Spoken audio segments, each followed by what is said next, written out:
Can I please have Toby come up to the front?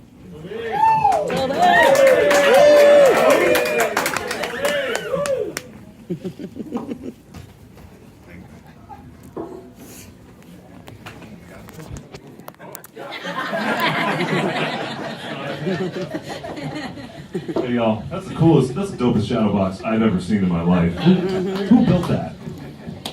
Who? Dave, raise your hand. Dave, raise your hand, Dave. Holy shit. Wow. I've seen many shadow boxes in my life, that by far. Wow. Creme de la creme, cream of the crop, the best I've ever seen. Good job on that, Dave. I apologize in advance. I don't do prepared speeches. I riff. Okay. So if I say anything that's if I say anything that's a little bad language, children present, apologies in advance. But here we go. So, what's that spell? So 2 years before I met Mr. Nathan T. Stolpe, I was in Rhode Island. I was working at Shaw's grocery store as a produce guy. This is September 11th, 2001. I'm a senior in high school, Westerly, go Bulldogs. Had fully planned on going to high school, either in, college at URI, had scholarships lined up in track to UConn. So I was like gonna go and just do that. You know, that was my path. 9/11 happened while I was at work. I was doing half days at school. So I saw that and I said, holy smokes, this is crazy. The guy, my manager, used to be on submarines. He was a retired culinary specialist. And he's like, they want me to go back down there right now and start pushing buttons? I'll start pushing buttons. I'm like, that is what I'm talking about. And so he's the one that convinced me to join the Navy. And I wanted to serve my country after 9/11 happened. I'm like, fuck that. I'm going to war. And so probably same story as Nate, just a little bit delayed. But bottom line, went through boot camp, sub school, everything, caught up with this guy on the Nevada. My very second patrol was his first. And we immediately became like super cool friends. And I was like, this is the hardest working motherfucker I've ever seen in my life. His work ethic was like outstanding, but he was cool about it. He was just like, yeah, doing my thing. I'm like, well, this guy's cool. And he commanded respect from everybody. Like, you didn't need to like prove anything with him.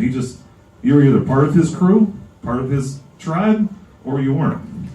And all these people here, holy smoke, dude.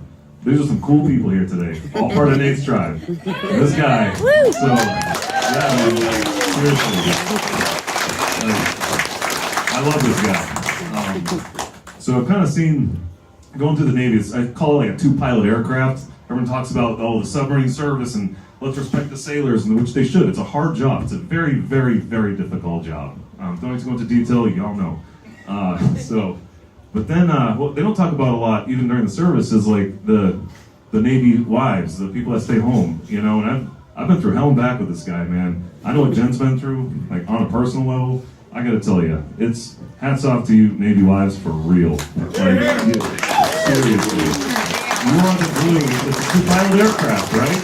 You can't do one hard job without having the support of the other. It's so important. Jen, you're a saint. Like, I've seen what you've been through. Holy shit, girl. You freaking did it. You did it. Back up from Guam, find place to live, flights, find dogs and crates, getting it all kennel approved, like crazy stuff. So, man, I gotta tell you, you guys both, team, like, awesome. All the way, the best people, bring the best people together. This tribe is the coolest tribe ever. We keep it real, we love each other, respect each other, and get the job done, no matter how freaking hard it is. Suck it up, buttercup, right? So I think, like, the best way to summarize my Navy career with Nate would be to quote the great Charles Dickens from A Tale of Two Cities. It was the best of times, it was the worst of times, and no fucks were given, right? We did it, we did the job. Excuse my French, French, I can get away with that. You know, this guy, he will give the shirt off his back to people. I had a really bad situation happen to me a couple years ago, required me to, I was working a SWIFT pack, you know, I had to uproot and go find a job back east, you know, and my wife and family were already living in New England, and I'm here still working SWIFT pack, trying to find a job, get back to my family, you know, applying to all these jobs. And I was packing up my 5-bedroom townhome, and I had like all my brothers, like freaking Chemo, shout out, Sammy, Grice, like all these, you know, fucking Will Neely, like all these guys help me out, packing up. Just even though it's out of the Navy, taking care of your brothers never stops. You do it your whole life, and those guys are testaments to that, man. You guys, Nate let me stay rent free at his house for 8 months. was like, Nate, I want to pay your rent. He's like, your money's not good here. All right, that's it. That's it. Just this guy, like his heart is unbelievably big, and that's the most important takeaway. Is not only his dedication to our country and freedom, and keeping the terrorists from messing with us, and keeping us free, is also his heart and his love for people, and you can see it here. And I think that's awesome. So, to my friend Nate, it's an honor serving with you, brother. Thank you.